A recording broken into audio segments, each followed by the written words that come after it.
This podcast is a member of the Voices of Wrestling Podcasting Network. Visit voicesofwrestling.com to hear the rest of our great podcasts, as well as show reviews, columns, opinions, and updates across the world of wrestling.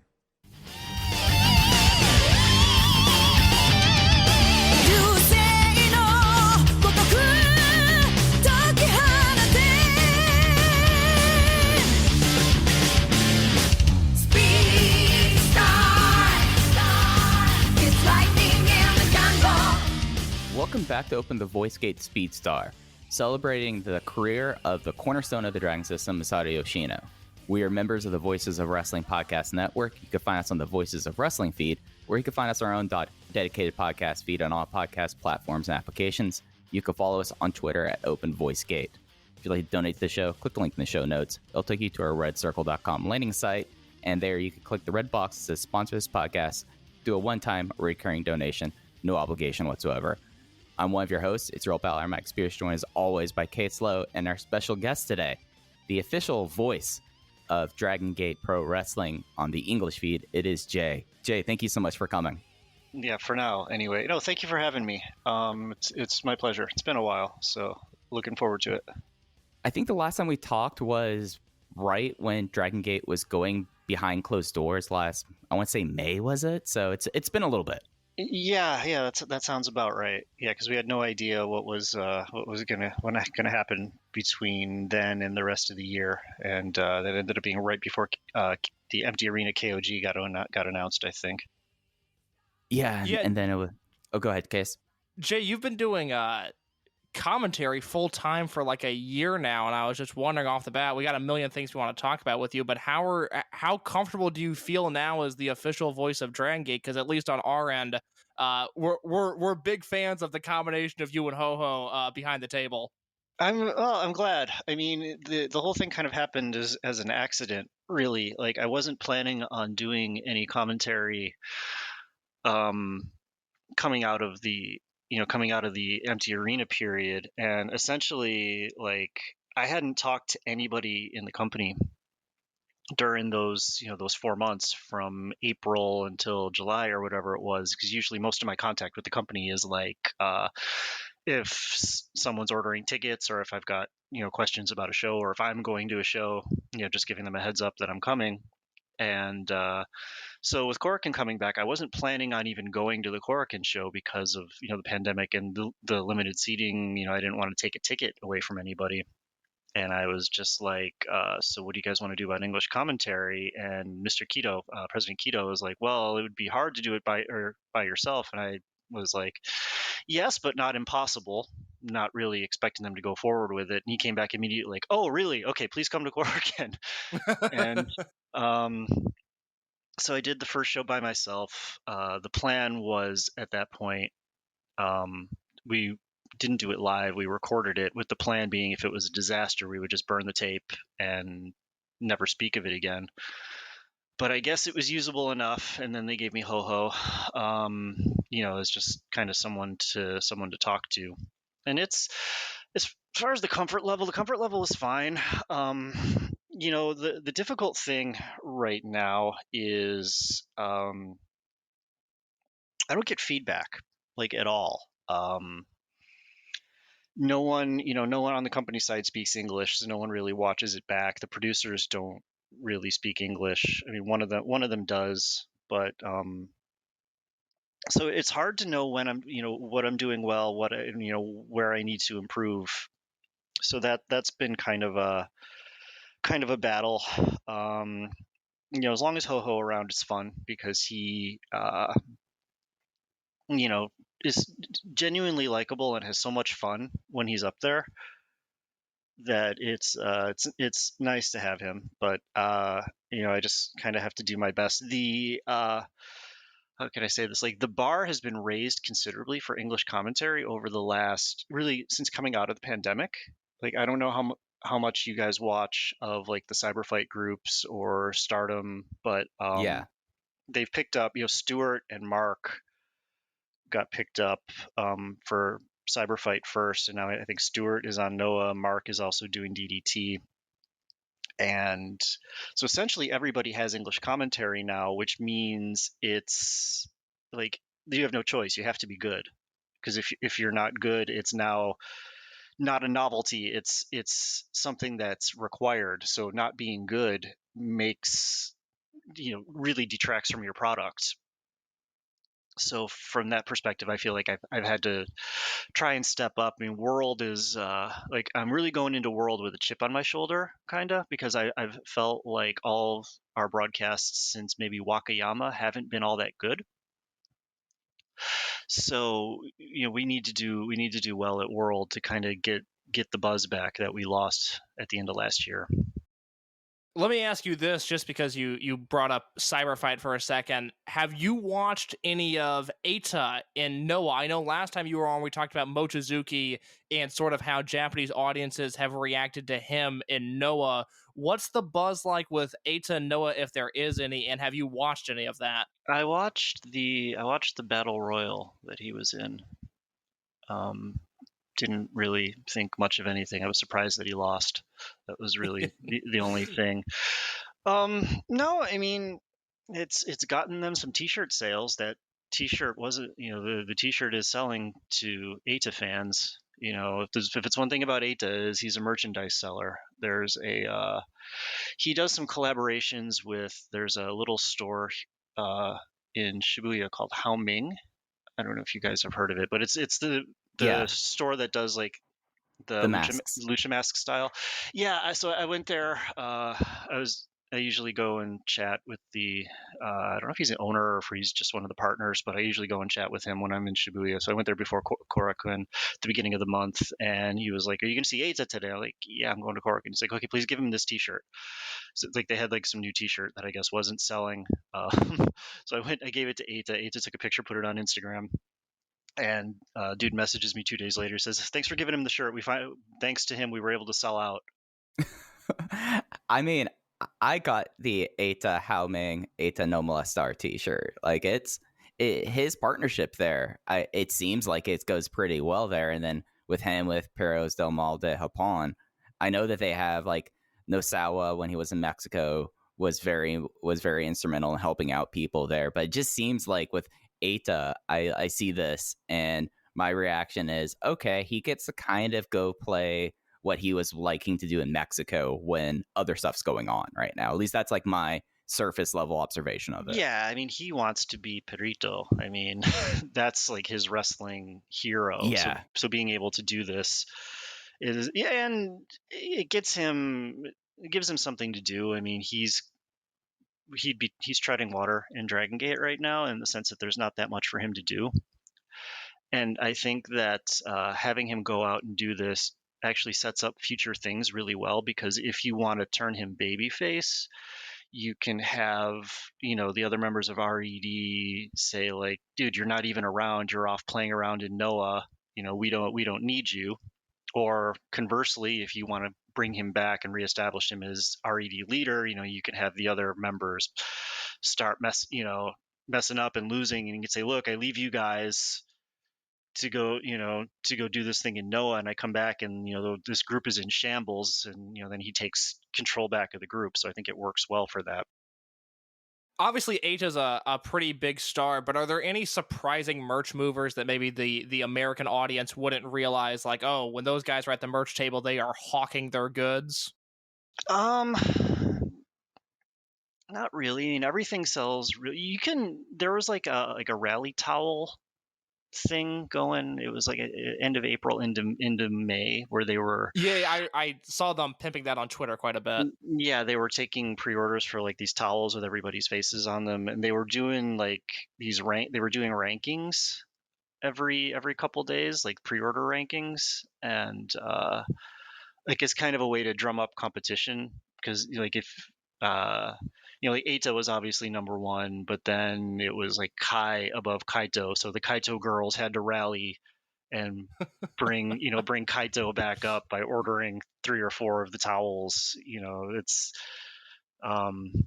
things like that. I think it was Kness that was tweeting those standings, because Kness has turned into a really good Twitter follow for me. I think he's always tweeting interesting stuff, and I think he was tweeting out those top 10s every day and getting a real kick out of the ranking. So yeah, that was a good gimmick. Yeah, they have there's a partnership with this thing called Webpon, which is kind of like an online gotcha thing. Essentially, you go in and you set the amount of money you want to spend, and it's like 500 yen per spin, something like that. And however much you spend, that's how many spins you get, and then you get like the random merchandise. There's one with like all Yoshino merchandise right now going on, but Kunes was doing like a fortune telling thing every day where he would say, okay, today I think the number one, I think you'll have the best chance to pull, your good luck pull today will be Susumu and your bad luck pull will be Punch, and things like that. And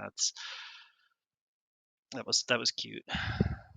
If he wanted to continue the bit, he would have to go each day saying punch is the bad luck pool. Like, just every single time. If you Well, get punch, you get bad luck. that's kind of a given, though. I mean, that's I gotta say, That's not I a just gimmick. finished. Yeah, I just finished watching the Kobe show from this week, and I was watching the main event, going, you know what?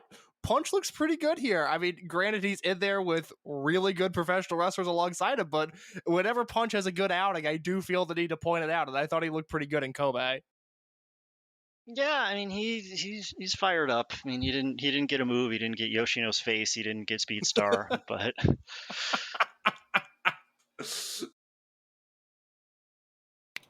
I guess it's something that, like, talking about like Yoshino and getting towards the end with him, I found the whole bequeathing of moves really fascinating, especially seeing some of the ones he pulled out of his hat, like the fact that like Estrella got Komori, and I'm like, I can't remember the last time Yoshino did Komori. Like, the dude has a bad neck. He's not going and doing a tarantula style choke here. And I found that really kind of fascinating, how Punch on the Kobe shows has been openly like begging for things, and then Shimizu just comes out and says like, oh, I just want your pose. That's it, and just leaves.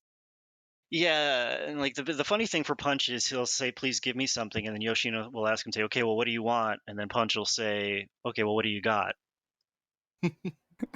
Coming out totally unprepared for it. What is the what's the general vibe right now among the fans? I mean, I know here at Voices of Wrestling, starting next week, or I guess I don't know when this is coming out, but the week leading up to World, we're preparing 5 days worth of Dragongate content. I have a big piece on the career of Masato Yoshino. I talked to a lot of wrestlers that wrestled against him, that wrestled with him, Larry Dallas, Lenny Leonard, people that have been involved with him for a number of years now. It feels like, at least among the bubble of English speaking fans, like, okay, this is a really big deal. This is a transitional moment. I would assume, given the ticket sales for his retirement show, that it's being recognized as a really big deal there. But what's the general vibe in Japan right now in terms of Yoshino retiring? Well, I mean, among Dragon Gate fans, it's the biggest deal. I mean, Yeah. he's irreplaceable. The thing about Yoshino is, like, how many people do you think have started watching Dragon Gate just because they've seen a GIF of him running the ropes? I mean, that's Yeah. surely countless, numerous on message boards or on Twitter where it's like, this GIF is not sped up and it's him running the ropes, in the ROH 6-man or something else, and that's there's very very few wrestlers in the world, or in the history of wrestling, that are able to attract fans just by their rope running. You can see that and see, okay, wow, this guy is something different, this style is something different, something special, I got to check this out. And the other thing about Yoshino is, there's there's that common talking point about how there's kind of a disconnect between Western fans and Japanese fans. You can also, but then you can break that down even more to between fans that are watching for the wrestling, fans that are watching for the hot guys, so on and so forth. And Yoshino is a guy that appeals to all of those fans. If you're a Western fan that's watching maybe more for the matches, Yoshino is one of the best wrestlers in the world.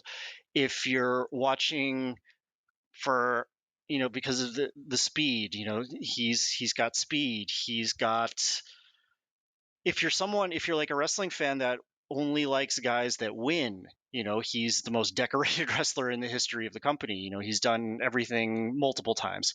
Things that guys have only done 0 or 1 time, he's done 2 or 3 times, if not 4 times. So, yeah, I mean, August 2nd it's not a new chapter. I mean, we're starting a new book, is the best way to say it. Like, it's, I don't know where it falls in. I mean, when Shingo left, Shingo leaving, it was time to leave for him, and obviously it's worked out for everybody. Tozawa was sad, but Tozawa wasn't a Yoshino level star. It's the impact of this can't be overstated. And the other thing is, we talked about the ticket sales for August 1st, and you've got that kind of concern of, okay, is this the last? How many of these people are going to continue watching? There's always that concern too.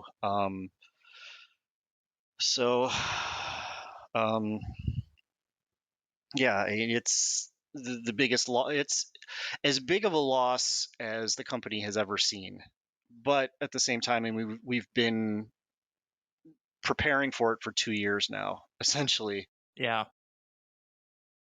And it's something like you talked about like people like seeking out the gifts, like message boards and Twitter, like something that I've really noticed. And I know, Jay, you maybe not have seen this as much, but I've noticed more and more North American wrestlers now doing, like, younger wrestlers who, are not of my generation. Some of them are even younger than Case.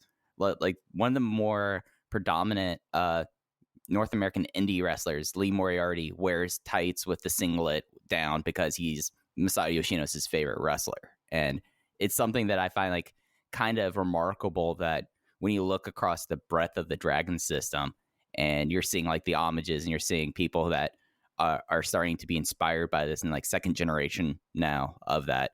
And we're starting to see like really Yoshino is someone that kind of stands apart. Like Shingo, I mean, he came on like a supernova and still like is this, but you're not necessarily seeing someone really go and try to do the made in Japan or have the singlet and the mohawk like him. But you still see some like even stylistic influence that Masato Yoshino has kind of spread down and across, the Pacific. Yeah, I mean, we're seeing a lot of the children of Dragongate USA now. I guess it would be, with Dragongate USA being a decade on, the kids that were at the Dragongate USA show are the ones that, trained with people like Ricochet or Uha or whatever it may be. I mean, those were the, Yoshino was that's when he was coming into his own, and he was in all the main events and all the big matches, and you still had Doyoshi doing their thing around that time. So it would make sense that we start to see that some of that influence from the the early 2010s starts to come in now, because those all those kids are coming of age.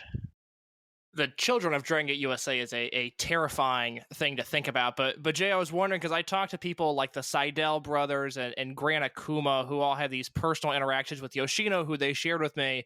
And Yoshino seems like a very private person who keeps to himself.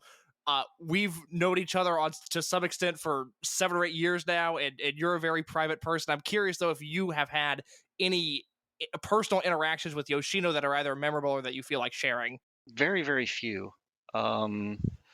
He's not very accessible, I guess. No social media, which I find fascinating, because it seemed like there was a point in time where no one was on social media but like Shingo, Tozawa, and Shima, and then everybody got one, and Yoshino's still holding out. Yeah, it was like the company directive when Dragongate Entertainment started was everybody get on social media. So there was that rush in May of 2018, June of 2000 into July, because Don Fuji used all his data before he could sign up. I mean, there was a basho going on, to be fair. Like he had stuff he needed to watch before he bothered with the Twitter app. So the basho in 70s New Japan. Sorry, go ahead, Jay. I'm actually trying to think of conversations I've had with Yoshino beyond pleasantries. And he comes up and says hi every time. He'll go out of his way to come and say hi, but I don't think I've ever, he's never been at any of the I've only really been privy to this sort of stuff for the last year and a half, as far as just being able to freely walk around and talk to people. But he's usually never around, never at the after parties or anything like that. And I've never really felt at the fan parties that they have, the parties that I attended previously. I've never really gone up and I've talked to Doi a lot, but I've never really talked to Yoshino, I guess, beyond just, hey, how you doing? How's this, how's the shoulder feeling? How's the ankle feeling? Whatever little thing he's dealing with at the time. But no, he is definitely a private person. That's why when you get stories like Horiguchi telling the story about, how they would go and, in their younger days, go out and tear up the town, it's kind of weird to hear that, because you don't really have that. You have that image of Yoshino. He goes and works out, goes and watches a baseball game, goes and works out again, and goes to sleep. And I think that you brought up Doi there, and I think that's one of those things that at least I think is going to be so missing come August 2nd, is the classic Doi Yoshi end of the show. They're just joking around, having pleasantries, and saying thank you all very much for coming. See you next time. And it's such an interesting dichotomy between Naruki Doi and Masato Yoshino, because I've known from talking to people and that Naruki Doi is a big giant, I don't want to say the word nerd, but he is a huge student of the wrestling game. He loves watching old territory stuff. And when Case and I were rewatching all the Dragongate USA shows, there was this one match that he had with John Moxley in Burlington, North Carolina, that was holy crap, Naruki Doi is being the territory champion coming facing the local upstart. And we don't really have that as much information with that about Masato Yoshino and his personal relationship with wrestling. And I think I find that all very fascinating, how these two guys over the last 21 years have kind of formed this dichotomy that comes together to this whole that's going to be completely adrift in a way come August 2nd. Yeah, Doi's a lifelong wrestling fan, and Yoshino didn't get into wrestling until he got into wrestling, really. Because he was a fan, but he was pursuing baseball until whatever the thing was that made him flip the switch and get into wrestling. So, but yeah, Doi's going to be really interesting to watch for the that month coming out of it, because he's going to be the key guy as far as what is he going to join a unit? Is he going to make his own unit? How does he cope? Who's he going to turn on when the sickness hits? There's all those different things that he's going to have to deal with. Let's go to the start of Yoshino's career, because I had a question about his time in T2P and Toryumon that I did not know the answer to, which means I turn it to Jay, because he would be the one that would know more than me. But can you explain the dichotomy a little bit of Yoshino in Milano? Because Milano was obviously presented as the ace of T2P and the star coming out of that class, but am I correct in saying that Yoshino was protected just as much, if not a little bit more, in terms of who was taking pinfalls and in terms of not star power, but just always looking strong? Yeah, so Yoshino was supposed to be a masked wrestler.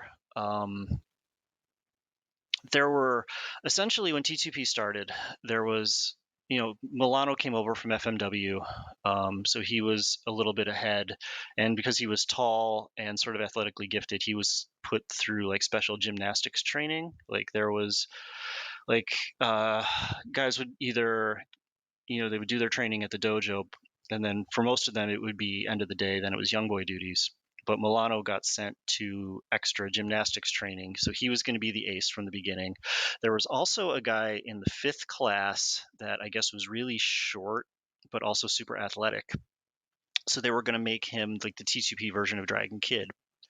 They had the character ready and everything, but for whatever reason he just he didn't make it either. He ran out of money, he got injured, something like that. So they were going to they kind of altered, they wanted to have a masked wrestler in T2P. So they were going to give it to Yoshino. And, Yoshino would be like the big masked flying babyface. But the costume was ready. Yoshino had it. They were going to introduce him at a Korakuen Hall show, I guess. Like at the end of a Korakuen Hall show, Dragon was going to bring out T2P or just Yoshino. I don't know the exact details on it, but whatever it was, Dragon forgot. Like the show ended, and he never called Yoshino out. And it was just like, oh, okay, we'll do it at another time. And sometime before this happened, one of his business associates, like his business associate's wife, was like, you can't put a mask on that kid, he's too handsome.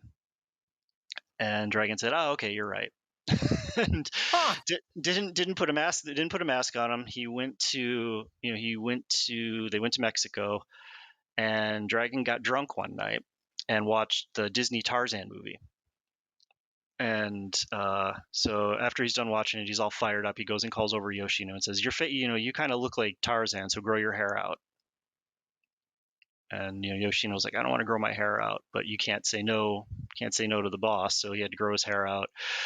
And they made him go and do, like, Dragon would call him to the ring and make him practice like the Tarzan yell. Like, go get up on the post and do this, do the Tarzan pose. And he would do it and say, no, you got to do it more like this. And Yoshino said that was actually the hardest part of his training for a while. But it really wasn't until he started to get popular in Japan, because you remember he lost to Milano in the finals of the T2P league, which kind of set the pecking order essentially. But then once you got towards the end of you had Yagi was essentially the one taking the pinfalls in the Italian Connection matches, her brother. So there was no need for Yoshino to lose. But like you said, he actually went on and continued to be undefeated after Milano lost for the first time. It wasn't like it went all the way up until I think the numero uno semifinals or something like that before he actually lost for the first time. Yeah, I didn't realize until recently that once he won the welterweight belt, I think that's from Horiguchi, that he doesn't lose it until it's vacated, until the promotion flips over to Dragongate, which is as lengthy of a singles title run and the lineage of this promotion that I can remember, I guess, other than Shima's Dreamgate run, obviously, but he held that belt for over a year.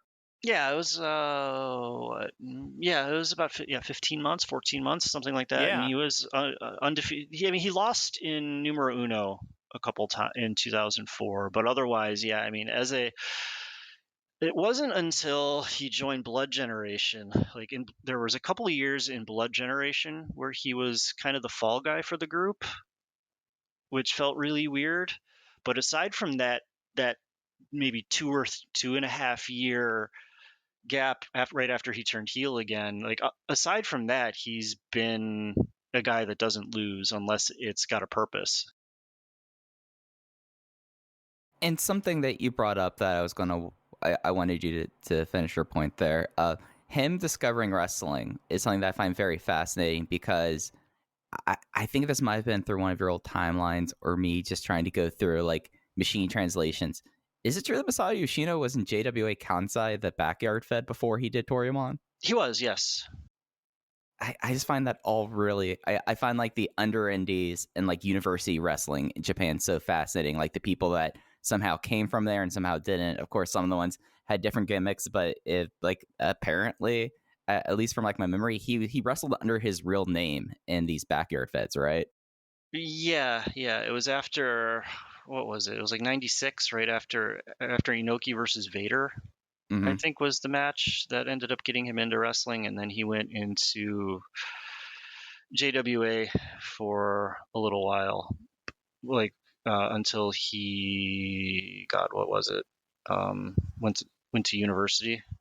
Yeah, and with baseball and one of the coolest things I remember, I don't know if it's still on the network now. I knew it was when Prime Zone existed, and it had the subtitles, was him him talking about how his running slap and kind of running lariat was all baseball inspired. I knew that he was pretty high level in baseball. He never made Koshan or anything in university, did he? I don't know. The only baseball story I know is I guess in either middle school, maybe elementary school or middle school, there was like a baseball tournament in Kansai, and he and Doi played in the same league. So they were on the field at the same time, you know, long before they, ever got into wrestling. God, That's insane. that needs to be used in a promo package somewhere. I can't believe I've never heard that before. Yeah, that's a commentary spoiler. Sorry.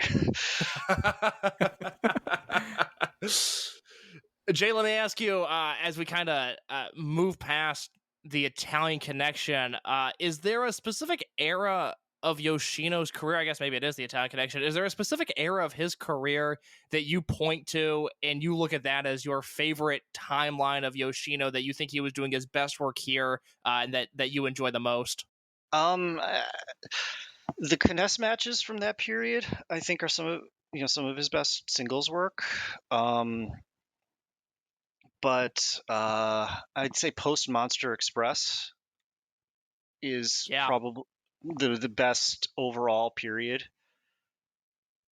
that he's had. I think that's where he was finally cemented really as, superhero, super babyface, best wrestler in the company, best performer in the company, total package Yoshino. We've been having people come on and bring up one specific Yoshino match. We've had some weird picks here. I talked about Yoshino versus T-Hawk at World one year just because I think it's such a miraculous Yoshino performance, and I was someone that at the time was a very vocal supporter of T-Hawk, and now I look back on it and I go, oh my God, Yoshino's just on another level in that match. We've covered the spectrum of his career to some extent. Is there one match that had we asked you to come on and talk about a match, is there one Yoshino match that really sticks out in your mind as his definitive performance? A loaded question, I know, but we would sit down and we go, well, it's Yoshino. There's so many great matches. Then you really take into consideration just how many there are, and it became an increasingly nerve-wracking thing to pick one single Yoshino match to talk about for a week. Yeah, that's impossible. I mean, yeah. One of the matches that I point to a lot is the elimination match from Dead or Alive 2010. Yeah. Because that was the performance where, like, in 2009, there was also like a similar match at Dead or Alive. I think it was a 4-way where like it was Shingo, Kage, and Cyber all like, he got all the pinfalls in that match on the way to his first Dreamgate title match, the Dreamgate title shot with Doi. And a lot of people, maybe that was the beginning of the ascension, but I think the match in 2010 was where he finally, like when he won that match at the end, it was like, God, this guy's got to win the title soon. And then he went on, beat Yamato at World to win it. But I think that's the match where he, to me, finally became, okay, it's time to belt this guy. And it's something that, oh, sorry, Jay, go ahead. No, I was just inhaling. It's something that, like, Case, you picked that match for the series, rewatching it. It was insane. I rewatched it off of Jay's recommendation. I was going through some of his old tweets, and I remember him specifically pointing that match out. And it's not one that, if you would ask me this question last year, it's not one that I would have turned to. But I remember Jay making that point on Twitter at one point of, hey, this is a really special match in his career. And then you go back and watch it and you see that it is such a complete performance from bell to bell. It's a great match, and what we have on the network, it's mostly there. It's a little clip, but we get good chunks of it. And yeah, it makes sense. I mean, it's really an incredible performance that I think even if I'm very fond of the World 1 era of him, everything he was doing with Doi and with Pac and the tags and trios that he was doing, but that era of Yoshino to me never jumps out as, wow, this guy could lead the company one day. And then by 2010, he has that match at Dead or Alive. And as Jay said, you kind of reach a point by the end where you go, oh my God, this guy needs to get the Dreamgate belt. And for that, I do think it's one of the most important matches of his career.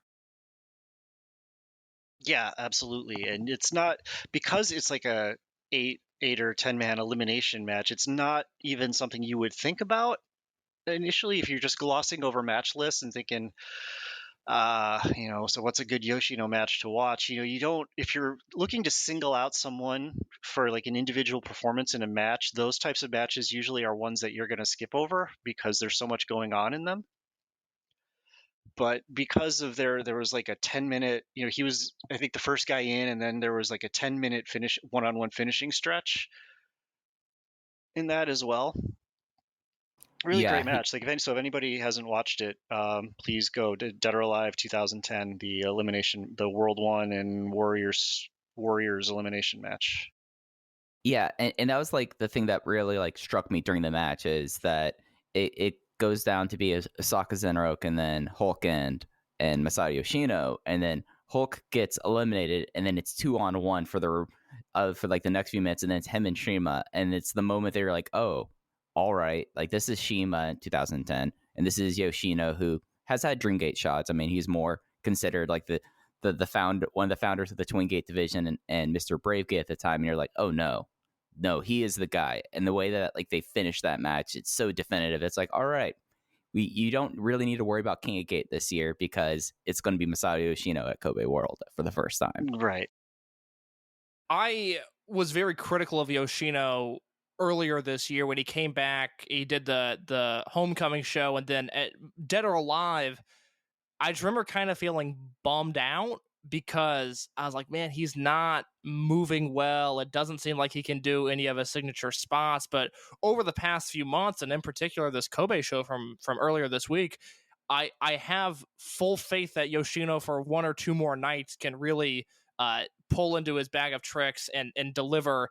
It doesn't need to be a great match. The purpose of these two shows for him is not great matches, but it does seem like he's going to be able to perform at some sort of high level. I'm curious from your perspective, Jay, because it was a match that Mike and I absolutely raved about when it happened, and it seems like it could go down as one of the last great Masato Yoshino matches. The Unitas Bands match from Final Gate this past year, I gave it 5 stars.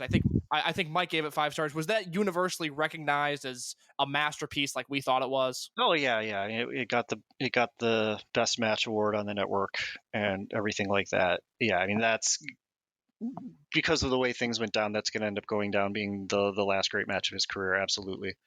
Yeah. He was planning on working the full schedule this year, but it didn't work out.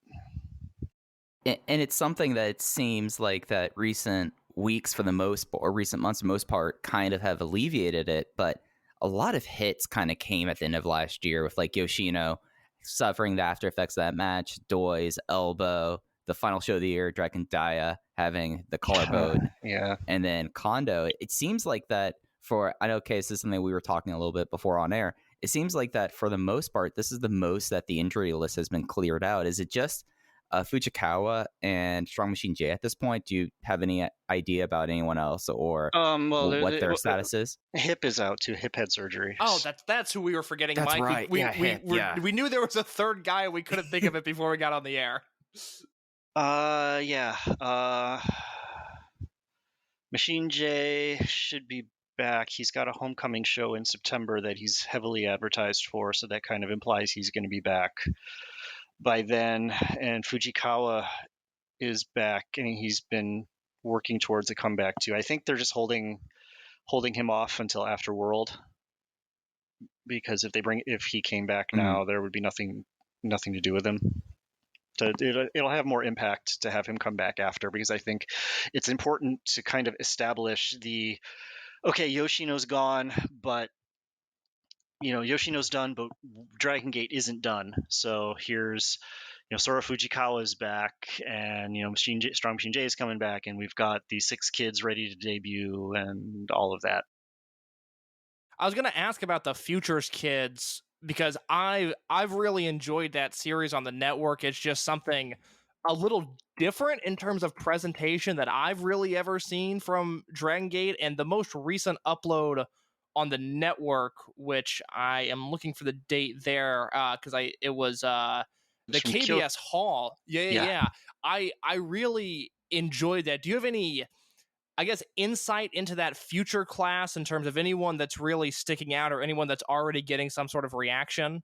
Well, reaction is tough because it goes on before people are there, really. Yeah. People are kind of still filing in. But the two in Kyoto were Ishinriki's kids, the Ishin and Riki, the Ihashi brothers. Obviously being second generation is always going to be kind of a big deal, and that actually their third generation. Well, I don't know, just how does it work if your uncle is also a wrestler? Does that still make you technically second generation, right? Because it's not your grandfather. I would have to ask Cubs fan or Lucha. Okay. So anyway, like their father is a wrestler. Their uncle was a wrestler and an important person in the Showa wrestling in the 70s, and their mother was a wrestler. So it's like they come from a wrestling family, and both of them, they're both in shape. The one kid's pretty ugly, but that's fine.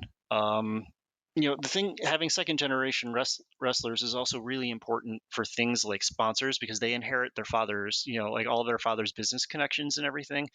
Like Strong Machine J, let me actually, this is going to go off on kind of a tangent here, but are you guys familiar with, okay, so there's a company in Japan they're called the Lek Company. The Sponge Company. The Sponge Company, essentially. So they're like a huge household goods company here in Japan. They make sponges, they make like insecticides, they make all kinds of different things, and they have a lot of money. But the boss is a huge pro wrestling fan, going all the way back to like the Tiger Mask era. And he was kind of an associate of the original Strong Machine, of Strong Machine Dad, and it was through that connection, this guy's ended up getting back into wrestling, and now he sponsored Wrestle Kingdom, I think, and he's been sponsoring like Stardom shows, and he's sponsoring World, and he's the one that puts up the money for the Amazon shows, like the Amazon Prime. I think All Japan also has one. Yeah. But like you watch those shows and there's all this wild stuff going on, right? Like like there's Noah guy, like Keno is showing up and challenging Yamato, and you've got Shuji Ishikawa as Giant Machine, and you've got there was something wild. Like I think RED showed up on the All Japan show as well, and like Milano is coming in to do commentary on the next Dragongate one, and it's all this wild stuff because it's. So like people always say, like AEW is a money mark fed. Like they need to watch these Amazon Prime shows if they want to see what a real money mark fed looks like. Because they got Chono there. Yeah, Chono was there, and they brought in Fujinami's kid. Oh God, Leona. God. Just to there's the old famous thing with Strong Machine and with the original Strong Machine and Tatsumi Fujinami, where he was just like, everyone knew he was Junji Hirata, and he was like, you're Hirata, right? So and that was a huge moment in Mr. Nagamori's youth. So he brought in Fujinami's kid to do the same thing with Strong Machine J. And then that was it. Like he just brought him in. He did like a weird match on the undercard that was nothing, and then he came out at the end of the show and said the line, and the boss popped, and that was it. But like, so the boss is putting the boss is putting together all of these Amazon shows. Like, is it his vision and pretty much his call? It's I mean, it's whatever he wants to do on that. He just spends the money and makes it happen. Fascinating. Yeah, I mean, I joke around about wanting to restart Hustle or Dragongate USA if I win the jackpot. Maybe I should just get into cleaning goods, and So the reason I went off on this tangent is just because that connection came. I mean, this guy has been kind of propping up Japanese wrestling since the pandemic started with all the sponsorships he's been doing. And this is a business connection that came about because of Strong Machine J being second generation and having this connection from his dad. So it's going to be interesting to see what kind of things the Ishinriki's kids can bring in. So I'm looking forward to those two debuting. There's also Hayakawa. He's the really little kid. Oh yeah. I remember seeing him on a couple of Kobe shows. He's short but kind of jacked, but he's got little man syndrome. Like, he goes in there, even though these are sparring sessions, but he's got a real chip on his shoulder all the time. So like when he's kind of I don't want to say champion, but he's got an extensive grappling background. So you can see him trying to flex on guys in these sparring matches. Like, he's tooled around with Fujiwara quite a bit. So he's going to be an interesting kid to watch because he's really short, but I think the fans are really going to get behind him if he continues to be all fired up when the debuts happen. What do you think of, oh, sorry, go ahead.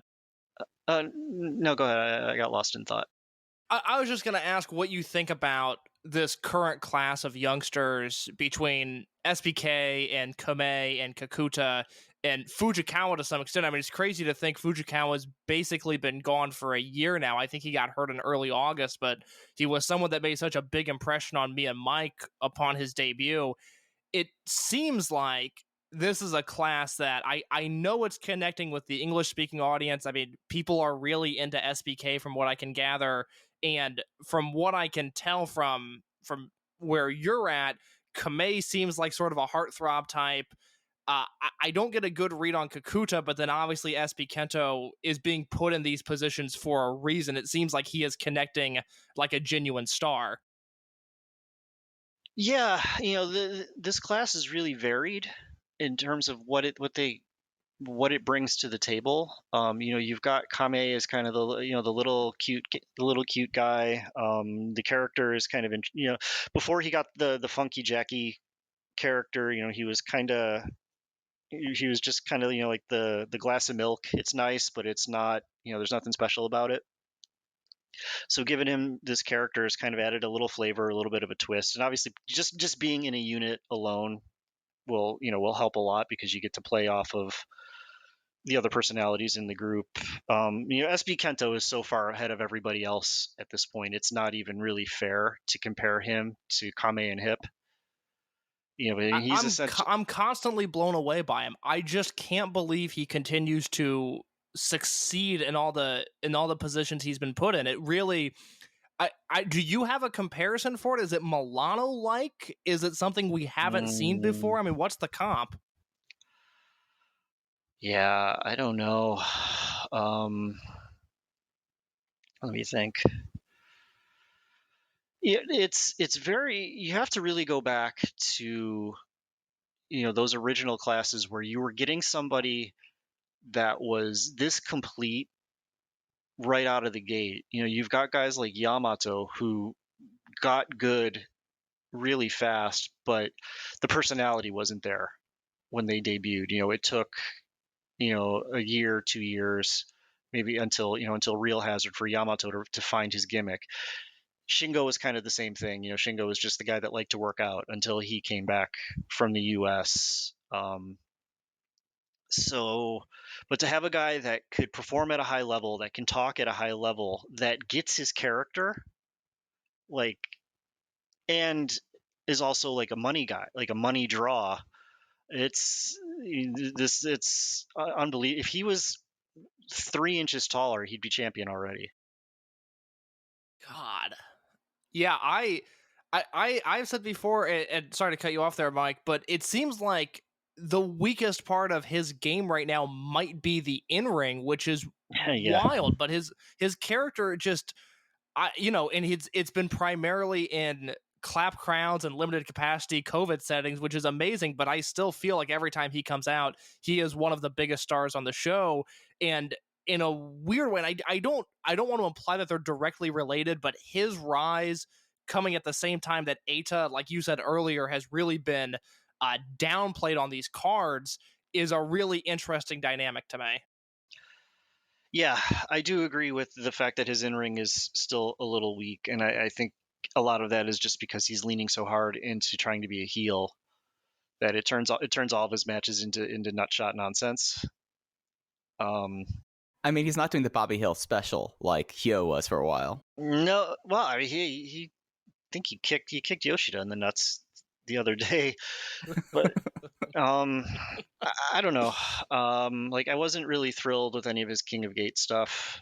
I think he's better. He's been better in tags. But we'll see in the second half of the year. Obviously, they're positioning him. He could eventually be the guy that takes over, as the heel group leader, since he can talk so well, and he can, maybe when Hip comes back and they've got, and yeah, I don't know. It's really a fascinating situation with RED because I think anyone who has really followed, the Dragon system for long enough could see that, all right, RED is probably at its end of its lifespan here, but you see like the collection of people there, and then you're like, okay, they're not going to turn Doi after Yoshino retires, or if they are, They could. it's going. Yeah, it would be such like a huge thing. Be like, oh wow, he was biding his time playing nice Doi, and then he found someone to turn against, probably Dragon Kid, because it's Dragon Kid. But it's fascinating to me that you have RED at this point, that they're coming up on their 3-year anniversary, and you look at Ishida. Ishida's someone who's taken that step forward, and then SB Kento, that like I've stopped considering of what kind of ceiling he has as a guy. And also, this is something that I wanted to point out: the fact that they had they had the confidence in him to be like, all right, this is the big show in your hometown, and your first one, you're going in the cage and you're losing your hair. Like that to me was like, okay, he's the person that just pencil in for the next like 10 years. Hopefully that he's going to end up being like this major part of the company here. But RED and just the overall like heel unit thing is going to be one of those things that a lot of ways to go, and I don't have a feel on it in a way that I thought I would be coming up to Kobe World and Speedstar Final. Yeah. The thing the thing to think about is, with Yoshino getting hurt and not being able to compete from the start, and also Daya getting hurt. I think Daya getting hurt early put the brakes on the Inferno feud. So who knows what kind of effect that had on the cage match, or whatever. But a lot since Yoshino wasn't able to go, a lot of it has just been holding pattern now into the let's just try and keep things interesting. Let's settle a couple feuds. Let's do what we can with Shun. Let's establish Kota, and then after let's just keep the ship steady, not do anything big until after Yoshino's retirement show, and then that's when we start. We come out firing at the first Osaka or the first Korakuen. Jay, let me ask you this. It's a broad question, but it's a question I like asking you every once in a while, just because I think you read things a little bit differently than I do. Through the first 7 months of the year, what have you really enjoyed? Is there anything that's jumped out to you as being particularly special or enjoyable? Match-wise? Yeah, or character. Is there anyone that's jumping off the screen for you? Any matches that you found to be really memorable? I mean, Kaito versus Skywalker, I think, is a match that a lot of people didn't watch for whatever reason. I think it's the best match they've had this year in the company. Yeah, I think so too. Gosh, what else? The thing about this year has been the accessory shows have all been outstanding. Like, there was a couple weeks stretch. There was Yoshino's homecoming show, and then a couple days later there was a show in Sambo, and both of those shows were just incredible. But then after that, we came out of that, and Dead or Alive didn't hit, and then Korakuen got canceled. So like those great matches, those great King of Gate matches, like Skywalker versus Yamato, and gosh, what else was on that? Was it KZ and Susumu was on that show? Yeah, that was on the Empty Arena one. Yeah. Yeah. And then you had there are a bunch of great KOG matches at the Sapporo triple shot as well. But like people just don't watch those shows unless they're fans already, and it's because they disappear so quickly. It's really hard to recommend those things. But those smaller the issue with this year is it's been the Korakuen shows and the bigger shows where the matches haven't hit as much. So it's been kind of on the surface, you would think this year's been kind of a flat year, but if you've been watching all the smaller stuff, there's been a lot of great tags. KOG was great from start to finish. The Champion Gate shows were good, but despite all that, it still feels like there's not a whole lot of momentum going on this year.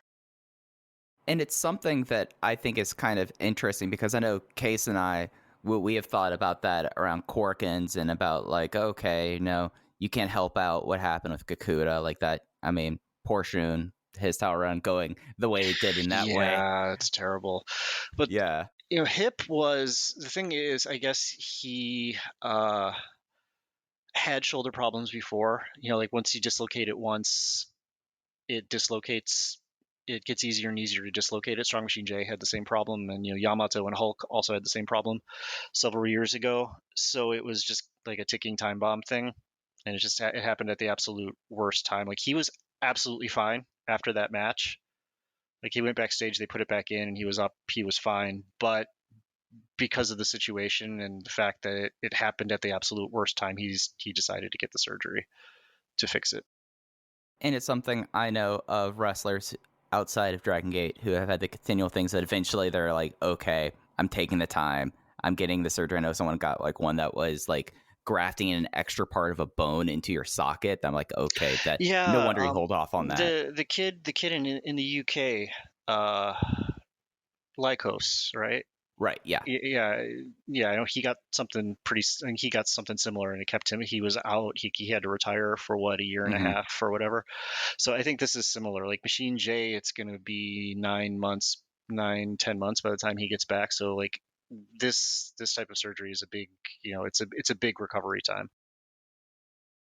Jay, I want to shift gears for just a second. We've had you here for about an hour. We'll wrap this up soon, I promise. But there are two more things I wanted to hit on real quick. One being something that we discussed on Twitter a few weeks ago. The timeline of Shingo's debut, and I do apologize if I came across snippy on Twitter. It was not my intention. I feel bad about it still. But obviously, I have had some incorrect theories about Shingo's debut. Can you sort of walk us through him entering training up through his debut and how all of that went? Okay, let me apologize first as well, because I came off probably even worse when I tweeted that. Like I was in the middle, like I was listening to that podcast in the background, and I was arguing with somebody at work, and I was just like, oh, wait a minute, I was in a bad mood when I tweeted it. So I want to apologize to you. I want to apologize to Alan. I want to apologize to the other guys on that podcast if that tweet came off bad. Like that was poor form on my part, and I'm sorry, I was wrong. Totally okay. No, like really, like I do feel bad about it. Especially because like right after that, like those guys put me over kind of big on that podcast as well, so I felt really really bad. Like legitimate, like I do feel bad about that. So I'm sorry. So anyway, Shingo was just a regular. He was the Toryumon. So the Toryumon timeline goes, there was the 13th class, which is Okada, Horiguchi, Hiromi Horiguchi, Banana, Chango. There's that group. That's the group that debuted in Mexico while Toryumon Japan still existed. Then there was the 14th class. The 14th class was guys like, who's like Hanaoka, Daisuke Hanaoka, and also what's his name? Nakajima Mensore, the guy in All Japan. Okay, I didn't know that. Yeah, he's, and then there's another Yamada Man Pando. Like those are the three guys that I think are still around from that class, but they had just gone to Mexico and were doing their initial training when the Toryumon Japan ended and Dragongate started, so they never came back to Japan. But then in April of 2004, the 15th class had actually already came in and were training in Toryumon. So it was Shingo, BB Hulk, Akira Tozawa. There's also Katsuo and Tadasuke. I think he's in Noah now, Exo Soccer Pro guy. Yeah, he's a Noah. Right. Yeah. So there was that class, but the way the deal works is when you first joined the gym, you would stay in Japan for 6 months. And you would, that's kind of where they would weed out the weak, like the guys that didn't make it.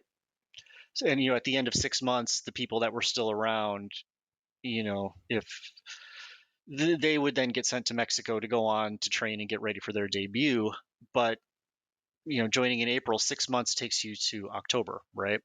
So when, as part of the terms of the split, the class, the kids that were already in Mexico stayed with Toryumon, and those that were still in Japan stayed with Dragongate. And Shingo was just a regular young boy. I think maybe he disappeared for the last 2 months or so, because I remember when they brought him in as like the mystery partner for Crazy Max, he was under a mask. So, but he was, I know that you can watch some of the El Numero Uno stuff, or maybe like the post El Numero Uno stuff in May or June, and you can see him as a young boy outside the ring out there. So yeah, there's really someone sent a screenshot of that to me on Twitter of it's El Numero Uno final, that big pay-per-view.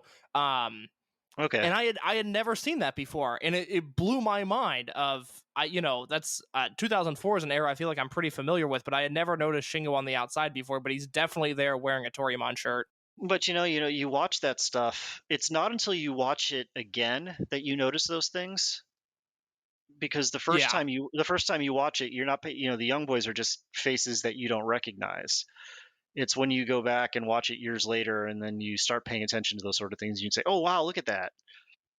So, but yeah, and the other thing I wanted to mention was Tanizaki, because I know people kind of wonder how Tanizaki ended up over there, and I guess Mochizuki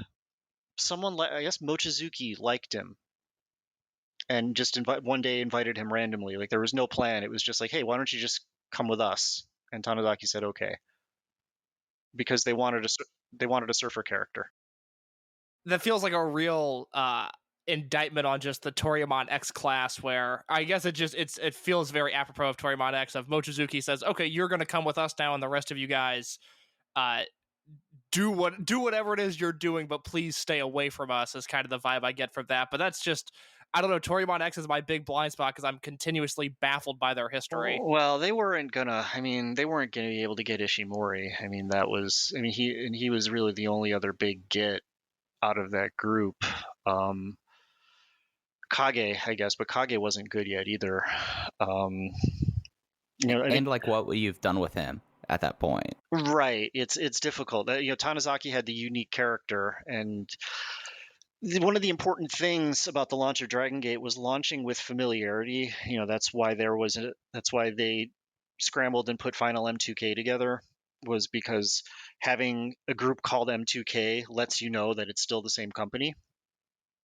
So having, Horiguchi, the surfer character, was such a famous, that's like one of maybe the most famous gimmick from the early days of Toryumon Japan, because I think he was the first of the younger guys to get like that recognizable character.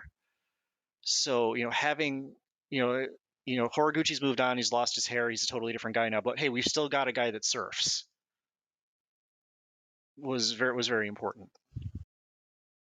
So this is pure speculation on your end, but so if the Dragongate logo as it came to be was existing throughout 2003, do you know of the first time there were rumblings of a split? Because this had to have been in the works for some time. So I don't know the exact timing on this. I actually meant to ask somebody about this recently, and I forgot. But essentially, when Dragon was in WWE, after he had left for WWE, like he gave an interview.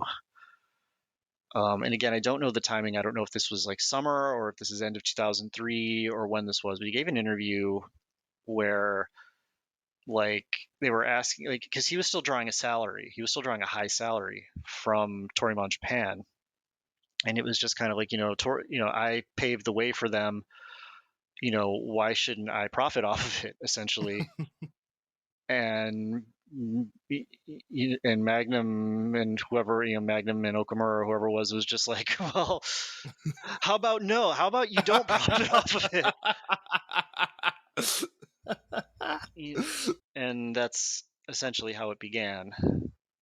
And whether registering the Dragongate brand name with Banpresto was a strategic move, or if it was a move to, or if it was just to create, a merchandise brand, or what it was, I don't know for sure. But we had talked on the show a few weeks ago. Mike and I have recently kind of become fascinated by just the overall career of Ishimori from Toryumon X to what he's doing now, because there's a lot of different avenues that could go down. I believe the last time you were on the show, and this, I just want clarification here. Is it true that Ishimori and Ultimo at this point really have no relationship? I don't know. I mean, Dragon isn't exactly close with all of his students. Yeah. There's a lot of, like, he doesn't even remember a lot of them. Like, he talks about Ishimori in his book a little bit, but it was just kind of like, this kid was really good. I put him in an idol group called the Sailor Boys, and it fucking sucked. And then that was kind of. Is there anything super revealing in Ultimo's book that we should know? I haven't read it, actually. Gotcha. I just, Ishimori tweeted out that little passage. He was just like, "Yep, the Sailor Boys was a failure," but it was like, it was, seeing it written in the book. Yeah, but it's like, he's in the guys in New Japan can't really, like, if it's in, like, as far as Ishimori coming to, like, future reunion shows and things like that, the guys in New Japan can't do it. Well, at least the active wrestlers anyway can't do it, so it's kind of like a moot point.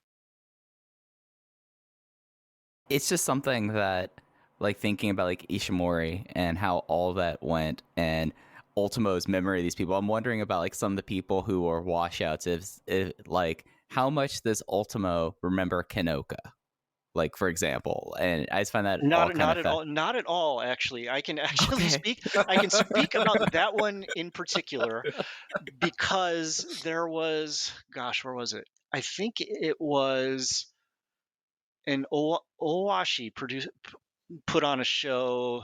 Yeah, this was during the 20th anniversary series. Owashi put on a show because there was an like, Mochizuki wrestled on it, and they did like a Aganisu match on there. But on the undercard, there was it was like Takanashi, Ken Oka, oh gosh, and someone else. I'm gonna have to look this up now. But anyway, it was a group of guys that, Hirata. It was a group of guys that dropped out. Like, Hirata wasn't a Toryumon guy, but he was just, he's friends with Owashi, so he was on the show.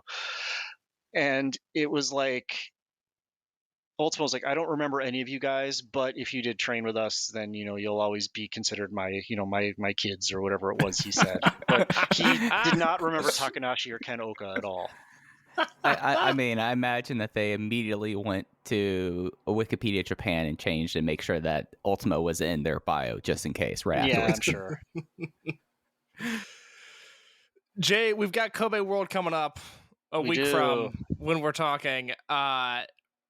Any predictions? How do we think this is going to go? Minoura versus AITA, big Dreamgate matches, crazy title scene. Agan Isu return, much to my dismay. What do you think is going to happen this upcoming weekend?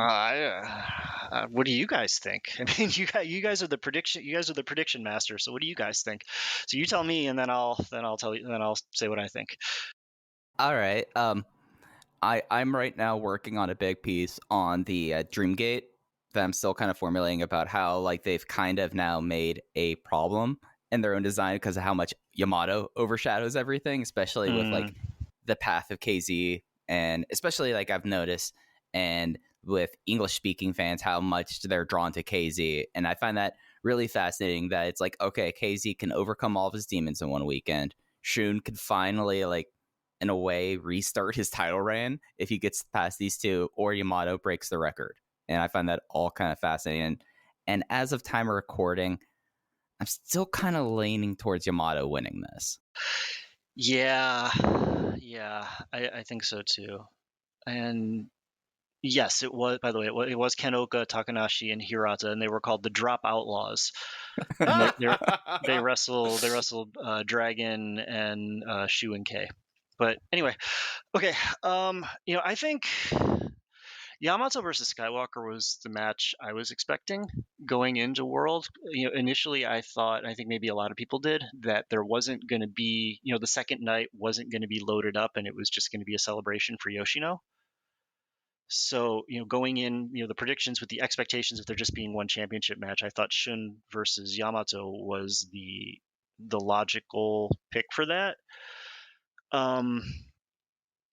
And then when it was KZ, I was like, okay, KZ getting the win here, and it finally being his moment, but not having the pressure of being the big draw for the weekend. That's cool. I can go with that too. But then when Yamato made his challenge, that kind of threw everything for a loop. But no matter the result that comes out, I think all of them are logical. Skywalker just running the table and winning, that's strong champion, gets his title reign back on track and continues into the post Yoshino era as the young ace. That's perfectly fine. You've also got KZ running the table. KZ beats Skywalker and then beats Yamato. He finally wins the Dreamgate Championship and he beats Yamato, and that puts him finally on Yamato's level. But then there's the other option of he beats Skywalker and then loses to Yamato, and I think there's a lot of people that are worried that that's going to happen. Maybe worried is the wrong word. I mean, I don't know what kind of emotion that thought evokes in you guys. Terror, fear. I'm also very worried about it. Really? I just would be disappointed, to be honest. Yeah, at this point. I think the most exciting outcome to me is KZ running the table, but I think okay, so let me put it like this. I think the most exciting option is KZ going 2-0. I think the most realistic option is Skywalker beats KZ and Yamato beats Skywalker. I think the worst option is KZ beats Skywalker and then Yamato beats KZ. Okay.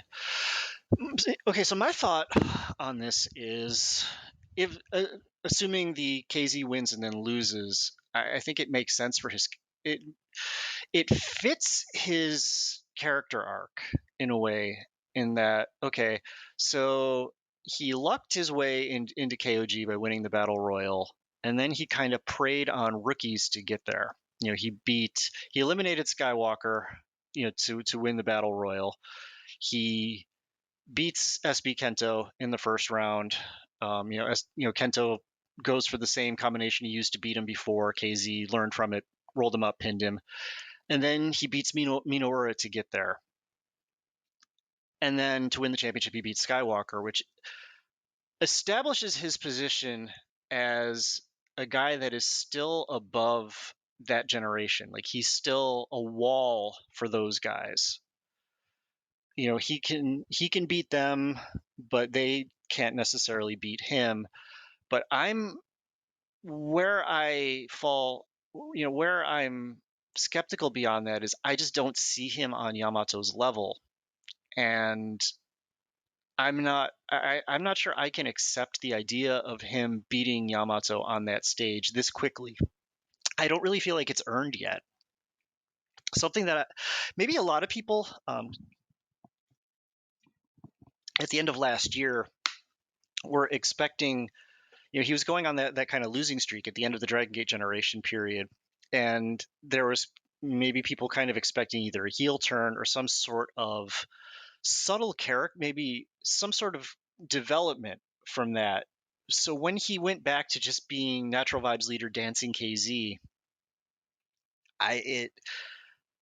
to me, I felt it was kind of a setback to his personal development. in the sense that it doesn't really look like he learned anything from his time in the Dragongate generation. So from that perspective, the idea that he still can't beat Yamato makes perfect sense to me. In that, okay, he's finally gotten far enough to win the championship, but there's still that one thing missing that keeps him from reaching that echelon that puts him on the level with Yamato and Doi and Hulk to a certain extent, but Hulk because of his injuries has fallen off. But Yamato and Doi are still the standards with Yoshino leaving, and I'm not sure just beating Yamato on that stage is enough to bring KZ up to that level. So I think him winning and losing the championship that quickly would be, maybe beneficial isn't the right word, but I think it's something that could add to his overall character arc and his personal development going forward. I will say that is one hell of a sell job for that angle in a genuine way. That certainly warms me up to the idea if that is the scenario. I think because Natural Vibes during the first iteration was not for me, not a unit that I particularly love. But this time around with UT and Funky Jackie Kamei and now Shimizu being added to the mix, I do think they are as cohesive of a unit as I've seen in quite some time, because it just seems like everyone knows the role. So I think I've gotten a little bit comfortable with KZ being in this spot and going like, oh yeah, that could be a guy. But the idea of KZ just hypothetically going Hulk 2010 style and saying, I can't dance anymore, I need to take things seriously, you're right. That would be a nice development that at some point I would like to see. Yeah, the first version of Natural Vibes is really, really hamstrung by having Brother being part-time, so Brother's not around except for Korakuen and the shows around Kyoto and Kobe. So he's the key thing being he's not touring. Punch also really, really wasn't touring, and him being in the times that he's around is kind of an active detriment to the unit in a lot of ways. And the other thing was Horiguchi going on to like the part-time rotation schedule in that year. There were a lot of times where Natural Vibes was only KZ and Susumu out of the 5 members, and it felt really like the unit didn't have a lot of decisive power to it. So this version is considerably better, but at the same time it feels like a retread. It blew my mind when it was announced that it was just Natural Vibes 2.0. We're doing the same thing, the same colors. I thought for sure it was going to be a swerve at some point, and then it didn't happen. I was initially disappointed by it, but like I said, just between, it's weird because the first 7 months, like you said, there's been a lot of holding pattern stuff, and it's just been a lot of like, okay, let's get to World and then we can move on. But between Masquerade and Natural Vibes, and even to some extent with High End, with Kagatora seeming to fit in the way he has, like, I think the units are really strong right now, despite the holding pattern that we've seen. Yeah, I think maybe if they changed the dance, like a little bit of like some different choreography might have helped a little bit. But the fact that it's the exact same dance and essentially the exact same entrance theme kind of makes it feel like a retread. But yeah. I don't know. I guess we'll see where it goes. Skywalker. I kind of feel bad for Skywalker. Like if he just gets beat by KZ and that's the end of his reign, because he's. You mentioned this earlier, and his reign has been totally snake bitten in the sense that the match with AITA had a flat finish. The match with Ben ended the way it did. The matches with Kaito and Kazuma, nobody saw it, and then the match with Hip ended the way it did. It's been really rough, and I hope it hasn't affected him psychologically in any way. So yeah, it's something that when Case and I were recording earlier this week, I just looked at like Dreamgate reigns, and it's like, oh, he's going to be in one of the top 5 reigns, at least with keys collected, if he gets past this weekend.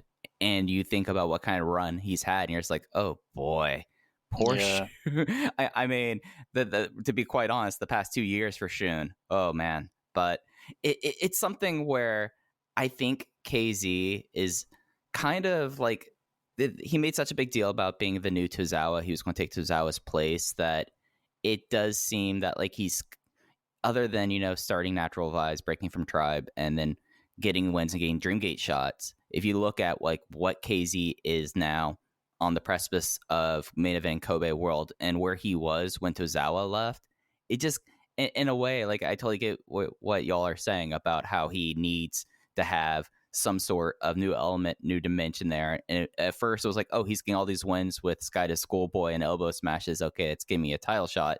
And then now it's just like he's kind of doing the same thing in a way. Like, don't get me wrong, I love the Triangle Gate team with him and Susumu and Ginki.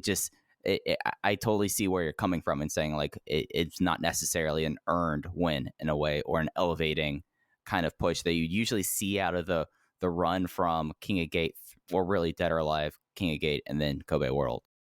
Yeah, speaking from the maybe as an announcer I shouldn't do this anymore, but speaking purely from the booking perspective, I do think that there's a lot of value in giving the KZ fans that moment, and the catharsis of him finally winning. I think as maybe him losing here may be the point where that starts to turn people off. If he loses here, the people that are just waiting for KZ time, this might be the moment where they give up, and that would be a bad thing.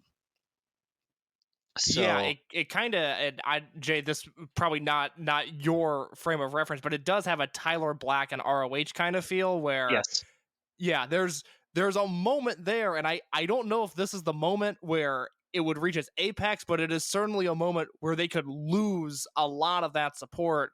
And I don't know which, so would you say him losing to Skywalker is more damning than him losing to Yamato? Oh, yeah, absolutely. I do think it is interesting.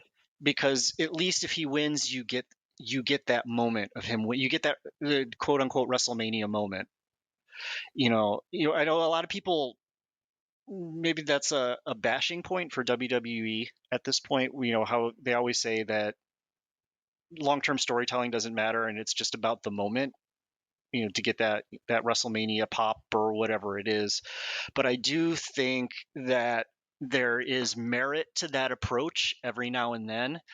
So I think the moment, you can take the picture of him holding the championship.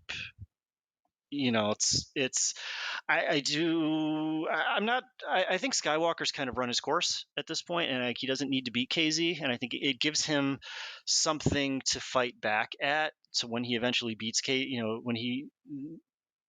when time comes for him to win the championship again, that gives him a target. So yeah, absolutely. I would absolutely. That is a valid. The Tyler Black comparison, I think, is very valid, because the one that pops into my head when I think about this is I think about BB Hulk, because BB Hulk lost 7 times or whatever it was before he finally won the championship, and it never really seemed to affect him. But the thing was, BB Hulk wasn't a guy that started his career as a comedy guy. Yeah. It was with Hulk, it always felt like a matter of time before he won the championship, and the time just needed to be right. Whereas KZ, it feels like with every loss, with Hulk, it was like every time he lost, like it didn't matter. It still felt like a step closer. Whereas every time KZ loses, it feels like, the loss to Mochizuki was a step forward. The loss to Pac was a step forward. But every single one after that has started to feel like a step back, where it feels like the dream's slipping away. And this match could very well be the one where the dream ends if he loses, and that's where his momentum stalls. But, we'll see.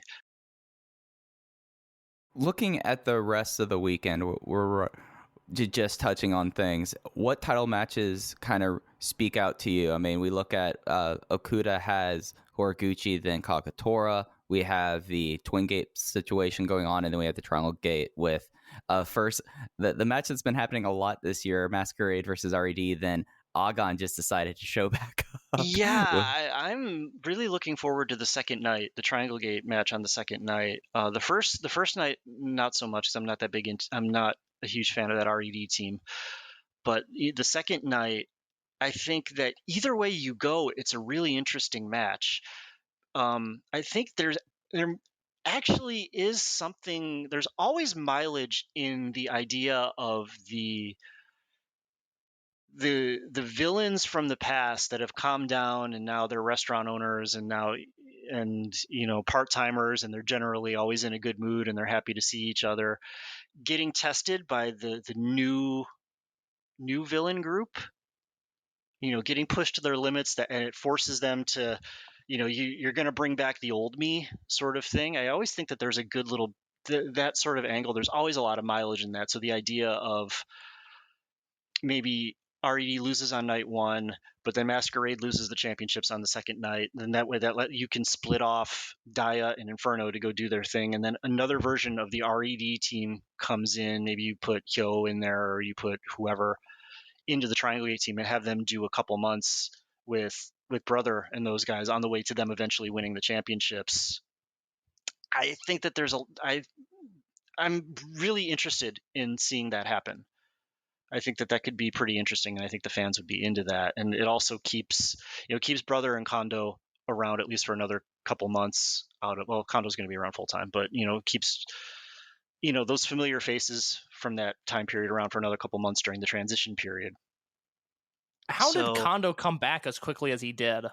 Well, I mean, Wrestle One went out of business 6 months before it went out of business. So yeah, but his injury from this year. Oh, it was only a partial tear, so it wasn't. Okay. I was stunned. I was stunned for many reasons to see that scene at Core could take place, but Kondo coming out really caught me off guard because I thought he would be out for longer. It'll be about 5 months. He had the same injury that Ryo Saito had at the end of 2009, and he was out about 4 months. So it was the same partial tear. He's also he wasn't cleared when they set up that match, so they were just kind of assuming he would be cleared in time for in time for the match. And I think the thing about the Agon thing that's so fascinating is that there really was such a short period of time for Agon originally that them coming back, there's a level of freshness with them having the titles as well. And then the idea of Kondo being around full time, and if he's going to be playing heel, he's another person to kind of throw into the pile of who could end up being the next turning point of the heel units. And I find that kind of fascinating as well. Yeah, the best thing that ever happened to them was getting them leaving at the end of that year was the best thing that ever happened to them, because if they had stuck around and ran their course as a full group, no one would remember them. They'd just be that other heel group in the mess of history. But it's made them this legendary group that every time they show up, it feels like they shouldn't be showing up. Yeah. So it adds that extra level of danger and excitement. It's something that Kondo coming back last year, I felt like that it was one of those things that everyone kind of knew Wrestle One was on its last legs even before COVID. And then Kondo coming back and just the opportunity of having Shuji Kondo back in this promotion 15 years later is just and I mean, the sad thing about with how everything kind of ended and his injuries is there's so many things still left on the table. And the fact that it's a partial tear and not the full tear where Case and I were what kind of Kondo are we going to be seeing after this? It is the output of Shuji Kondo now going to go in steep decline because of his age, his size, and that injury. But now he's coming back, and that's really, really invigorating to me. And I'm really excited to see that. And then, hey, Brother Yoshi is a busy man. The fact that he's able to make some time to show up for his classmates' retirement show, I kind of appreciate it. And Awashi's there too. Yeah, Brother, there was kind of that concern that Brother was out, when when the deal ended at the end of last year, and he was doing the stuff that he was doing with Dove and the guys that they were feuding with. There was kind of the thought that okay, well, based on the timing, is this his answer to, well, if Dragongate's not going to use me, I'm going to do this. So it's nice to see that that ended up not being the case. He's got 2 promotions that he's trying to get off the ground plus his day job, so he just can't. And he's a guy that's hard to use because you can't really let him talk that much because of the compliance issues. So like his best things are his promos, but if you don't want him, if you can't let him talk, then there's really not that much you can do with him. So Jay, real quick, your thoughts on the Twin Gate scene. I like both of these matchups on paper quite a bit, or I guess any of the possibilities. Yeah, I think Kaito and Kazuma have the best chance to run the table out of all the champions this weekend. I know you mentioned at one point that people have caught on to Kazuma being a good talker now. He's generally accepted at this point of being like a Dragon Gate guy. Is that correct? If you say it to him, he gets mad. Oh, really? Well, not mad, but like he treasures his freelancer status. Let me just put it like that. There's the Shake Shack near Korakuen, and there was like kind of the tradition for a while where everyone was going to Shake Shack to get a burger before the show. And Kazuma went and did his, and like the Shake Shack account retweeted and said Dragon Gate wrestler Kazuma Sakamoto was here to eat, and Kazuma really quickly replied with the, well, I'm a freelancer, but thank you for the meal. He's so good here. Like, he fits in so well, and it's a combination that I never would have thought worked. But I love him as a singles, I love him in trios, and I love this Ashita team that we've seen. Yeah, it's a great tag team. It's something that's really going to benefit Kaito. Having this. Kazma's the type of guy that if you work with him, you're going to get better just because of all the experience and the different, the different styles and the different ways he's learned wrestling. I mean, he learned, he studied under Taka, he's studied under Ricky Steamboat, he's studied under Regal, he's studied under Muto. He's got all these different philosophies and different approaches to wrestling that he can, that's something that guys in Dragon Gate just don't get. Those types of experiences are something that, when you get a chance to work with somebody that has all that, it's extremely valuable. So this is something that's going to benefit. This team is going to benefit Kaito a lot. And it's something with Kazuma, a lot like Doi. I like following Kazuma because he'll find a GIF he likes and he'll retweet it with like the big eyes emoji. I'm like, all right, Kazuma is someone that not only is he trained these people, he seems like someone that is constantly watching stuff, and the way he's adapted and the knee of death kind of becoming a little bit of a GIF thing, at least in our portion of the internet. Starting this year, I'm just like, I want to go back in time to people in 2018, be like, listen, it seems weird, but don't worry about Hiroshi Yamato. Hiroshi Yamato, not going to be around much longer. But Kai and Kazuma, give them time. You'll see that they work. Yeah, I actually audibly fucking Kazuma out loud at Dangerous Gate when he came out. Because everyone was expecting Pac. Everyone thought it was like, oh yeah. Well, no one was expecting Kazuma Sakamoto is essentially what it was. Like, and after all the hell you had been through in 2018, this promotion, like, oh, what's the next phase of this? And fucking Kazuma. It was fucking Kazuma. But Kazuma ended up being, out of all of the guys that came in, Pac was great, but he came and went. Daga came and went.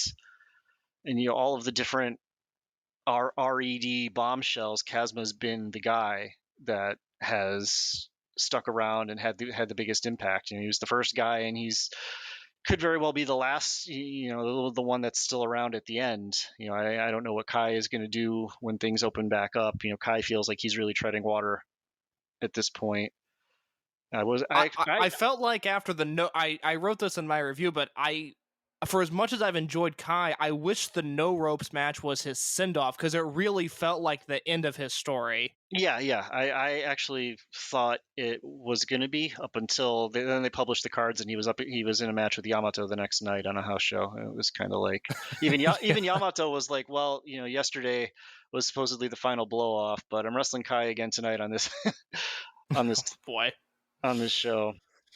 Jay, I don't know if I've told you this before, but the WrestleMania 2019 in New York City that Kai appeared at, basically, I guess, was hanging out with Muto that weekend. He was on a House of Glory show, which is just, I mean, at that point, Master P now owns House of Glory, but it's House of Glory. And he was in a scramble match, and he came out in a Tri Vanguard t-shirt, and I started shouting out for Kai, and he gave me this look of both disgust and disappointment.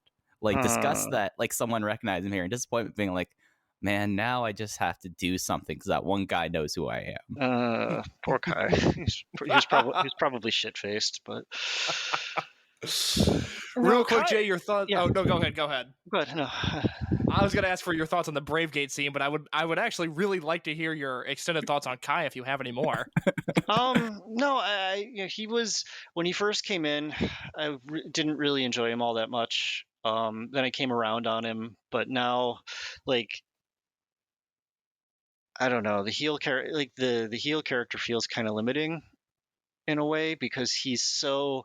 It was nice to have him on the babyface side because he was someone that could go up against the bruisers in RED, but now like in RED, he feels like he's too strong because everybody in Masquerade is small. Everybody in High End is small except for Benkei. So it kind of feels almost unfair to have him in RED. As far as the Bravegate go, I think that's a fair assessment, but please, your Bravegate thoughts. I don't know. I don't like Kekuda, so I'm just waiting for that reign to end. But I don't know. Horiguchi is fine. If Horiguchi wins, that's cool. If Okuda wins the first night and then goes to Kage, we just saw that match, so it's not all that exciting. I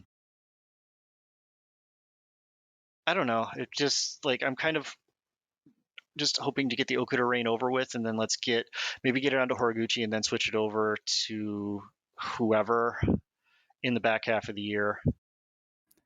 It kind of feels like that Okuda's like big moment was finally taking care of Ishida, getting the title belt, and then since then he's had some matches that I've enjoyed, and he's had some strong matches, but it seems like that in a way, whatever like that kind of fire that started has really kind of dissipated. Like you still see like whenever him and Ishida are in a match together, they go at it. It's the nice callback there, but at a point with Okuda, and especially with like the fact that his style is so divergent from a lot of the roster, and seeing how it's played out now, it's something where I expected a lot more different from this reign, maybe is the best way to put it. And it just kind of seems like that, other than like he brought out Gact. Like that is the thing I'm taking away from his title reign after defeating Ishida. Yeah, Gact wanted to do a match. I don't know. Of course he did. I don't know what happened on that, but then like right after that, like he was in like an animal, like his friend's dog passed away, like longtime family pet passed away, so he gave his own dog to his friend, like just gave it away, and this turned into like a huge thing on Twitter about you can't like pets are your family, you can't just give them away like that. Why didn't you take your friend to adopt a new one or something like that? So it turned into like this huge animal rights thing. So obviously you never want, with Dragongate, you never want that type of negative publicity coming in. And then there was something else. Gosh, I don't remember. There was a second thing recently that I don't remember any of the details on, but like he's had 2 scandals since he made that appearance. So maybe it's not going to happen now. It just was something that was so bizarre. Because I was explaining it to friends who did not follow Dragongate that knew who Gact was, and was like, why is Gact there? And then having to explain to Case, Gact is actually a big star and is like someone that like was a big star. Was a big star. But I mean, like I had friends who were over in Japan pre-COVID. It's like, oh yeah, Gact was on the morning TV show because that's what Gact does now. And it's just like, this is like a name that, especially with like the Dragongate fan base natively, that would be a lot more aware of than say if somehow Tomohiro Ishii made his return into the Dragon system. Yeah, I think maybe the point of comparison, not on this level, but it'd be kind of like a Kanye West thing where it was like huge star, huge genius, but now he's seen as kind of like this eccentric idiot. Very timely with his non-album release from the day we're recording this. It didn't come out, right? Yeah, like he's the only dude like where you just promise that you say the album is going to be out at midnight, and the album just never doesn't come out at midnight. This is what, the third or fourth in a row. Yeah. Kanye has some like luchador in him where it's just it's amazing he gets away with what he does. He's working on a different business plane than the rest of us. It's really not out, is it? It's not out. No. I think they live streamed it last night, so Yeah, you can probably find it somewhere archived. I did see that because someone said that there was a line about the Bucks winning the NBA championship. So that clearly means that they were still recording the album yesterday. I mean, Case, you say he's like working on some luchador energy. Did you see, like, I think it was at a UFC that he came out in like a full like puffy coat suit, including a puffy coat mask, like full face balaclava. Like, he is really operating on a different frequency than the rest of the world. I thought you were going to ask me about the UWA thing where Mil Mascaras is complaining that he got buried in UWA or something. Did you see that earlier this week, Mike?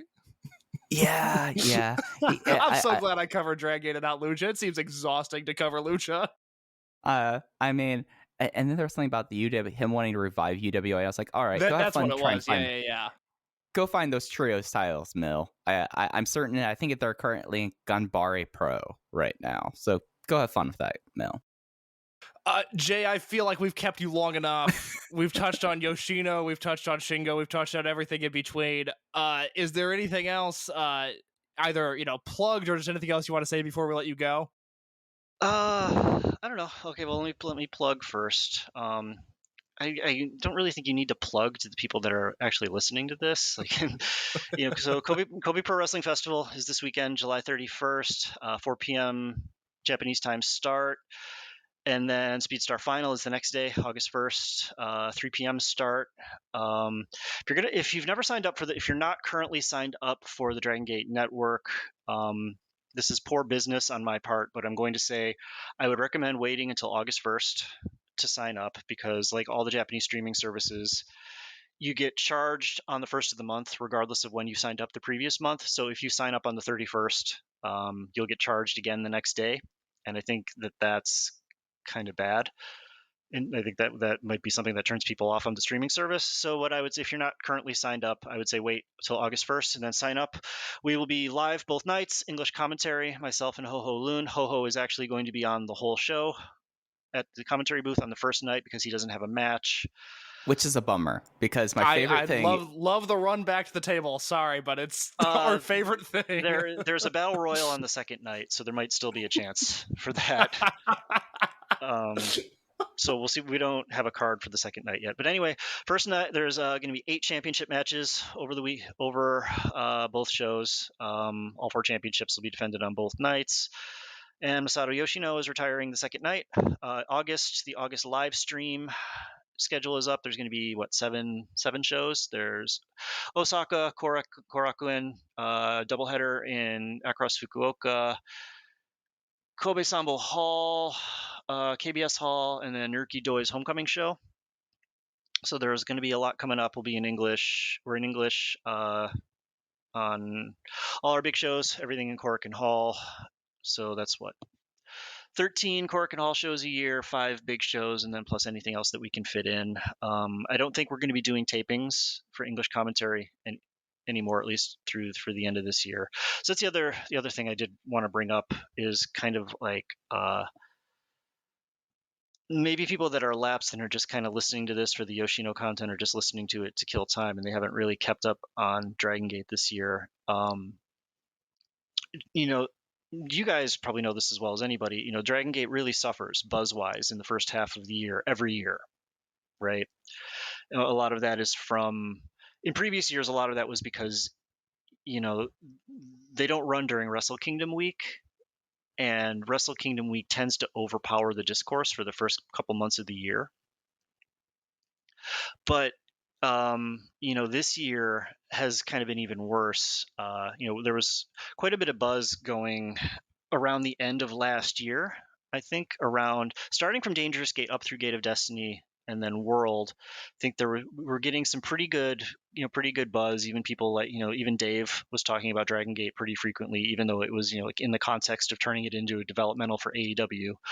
But, it was still being talked about pretty regularly. But we got snake bit really hard by Final Gate. First, the English commentary stream, they're like the box they used to split the streams broke, so they weren't able to split the stream. And then when we recorded it, they didn't bring the recording device, so we had to record into an iPhone, and then that got corrupted.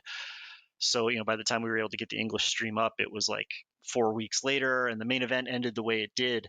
So even though the Toryumon versus RED match was one of the best matches in history, most of the thing that most people remember is the finish to Benkei versus Skywalker. That was the thing that overpowered all of the talk, and that's something that's going to destroy any attempts at positive discussion is going to be met with let's just make sure they have concussion protocols in place, or whatever whatever stupid thing people say. And that was followed up with curfew, empty, 400 fan Korakuen Hall shows, and the fact that the schedule just doesn't have a big show until Dead or Alive. And then Dead or Alive didn't hit.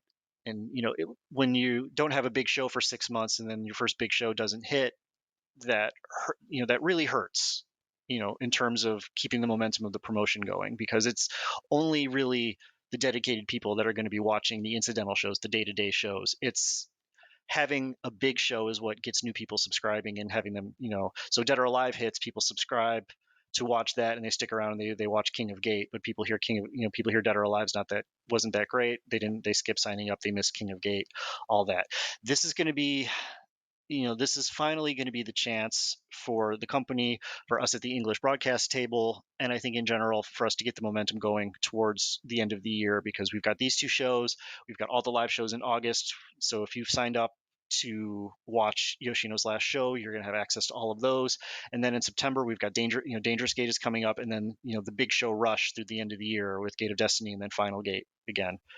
So if you're someone that's just listening to this and you're kind of flat on getting back into Dragongate because you haven't heard much talk about it this year, this is going to be the time to get back in, because these shows are not going to miss.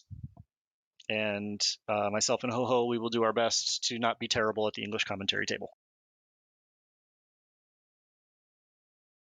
Well put. That's you and Ho-Ho do not need to worry. You guys entertain me every single time. Ho-Ho in particular, whether he means to or not, but that man does make me laugh. And yeah, I mean, look, Mike and I echo your same thoughts. This is the time to sign up for the network. This is the time to get on board. VoicesOfWrestling.com, the week leading up to Kobe World.